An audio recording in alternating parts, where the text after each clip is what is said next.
Este video va sobre todo a los apologistas de regímenes como el de Bukele en El Salvador, que me parece que caen exactamente en la ideología del productivismo. El día de hoy les quiero compartir algunas ideas sobre el concepto del productivismo, que divide a la sociedad en tres clases. Por un lado, a la élite corrupta, en medio el pueblo bueno, creyente y trabajador, y hasta abajo los holgazanes pobres que lo único que hacen es vivir del trabajo de otros. Desde el siglo XIX, el marxismo nos proporcionó, y sobre todo a la izquierda, un marco de probada eficacia para entender las relaciones de poder en la sociedad. Según este, la sociedad se divide principalmente en dos clases antagónicas. Por un lado, la burguesía capitalista, propietaria de los medios de producción, y por el otro, el proletariado, que vende su fuerza de trabajo a la primera y es por tanto explotado por ella. En los últimos años, sin embargo, sobre todo en el espectro político de la derecha, ha surgido principalmente, yo diría, en Estados Unidos, pero también en partes de Europa y creciente en nuestro continente, una interpretación diferente de las relaciones sociales y sus intereses de clase. Llegamos entonces al llamado productivismo, que divide a la sociedad en tres estratos. En el extremo inferior de la escala social están todos los parásitos, que se benefician descaradamente de las generosas prestaciones sociales y esto sin cotizar ni producir nada por sí mismos. Esto incluye a todos los vagos, los parados, los inmigrantes, los grupos marginados, los trabajadores temporales y los que forman lo que Marx llamó el lumpenproletariado. En cambio, en la cima de la escala social se encuentran las diversas élites, que utilizan hábiles estrategias de evasión fiscal por interés y cinismo y que también contribuyen muy poco a la producción de la riqueza. Estas élites están formadas, entre otras, por financieros, pero también por artistas, intelectuales, burócratas y sindicalistas. La masa del pueblo, según esta concepción del productivismo, genera prosperidad.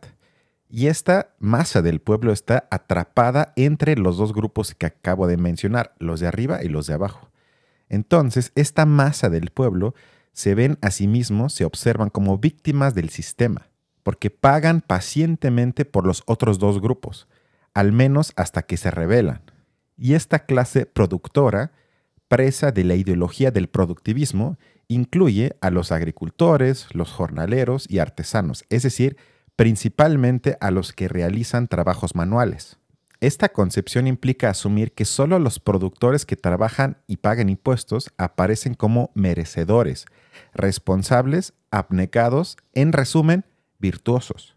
La retórica del productivismo denuncia al sistema sociopolítico que permite a algunos obtener ventajas sin esforzarse, agrupando bajo una misma acusación tanto a los más favorecidos como a los menos favorecidos.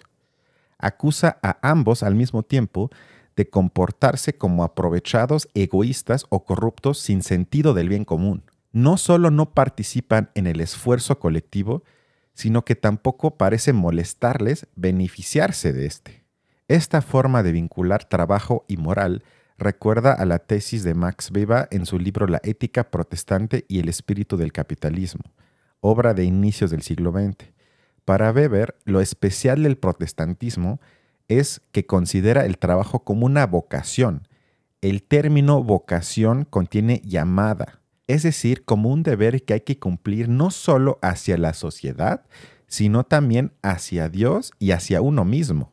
Sobre la base de la honradez, el ahorro en el uso del dinero y la dedicación consciente, el trabajo es virtuoso en sí mismo, mientras que, por el contrario, la ociosidad es un delito moral. No es casualidad, pues, que las teorías produccionistas tuvieran su origen en Estados Unidos, en el suelo del protestantismo y del capitalismo triunfante. De ellas surgió una ética que exige a todo el mundo trabajar a la manera de los industriosos productores. Pero ¿no se esconde algo más detrás de esta culpabilización de los que no trabajan? Esta es la sospecha ya expresada por Nietzsche en su trabajo sobre la ciencia.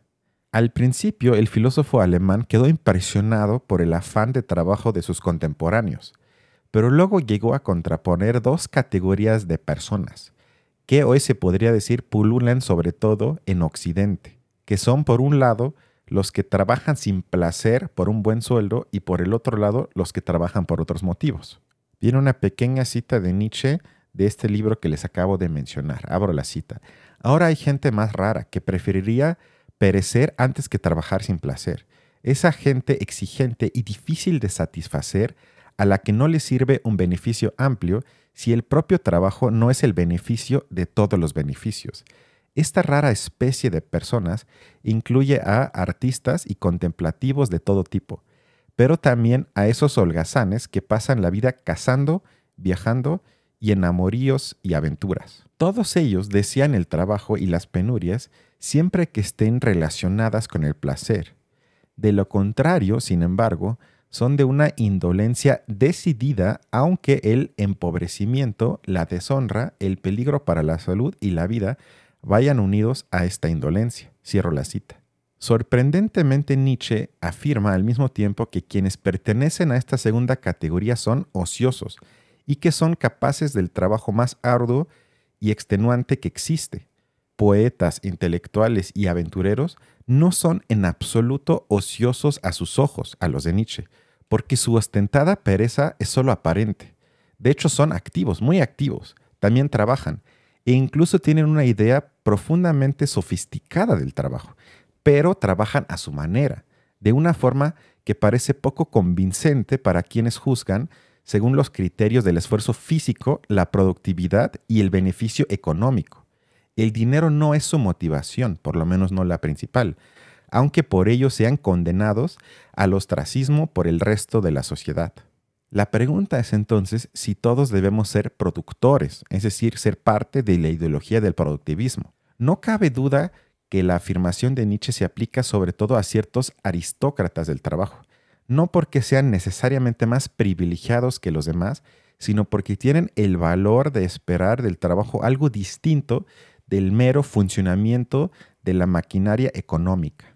También cabe preguntarnos si la distinción hecha por Nietzsche en realidad se refiere a diferentes tipos de sujetos, o más bien a diferentes formas de concebir el trabajo. ¿Por qué trabajamos? ¿Para ser útiles y contribuir a la sociedad o a la comunidad? ¿Porque no soportamos el aburrimiento? ¿O porque buscamos algo así como la llamada realización personal? Sea como sea, urge que reflexionemos al respecto.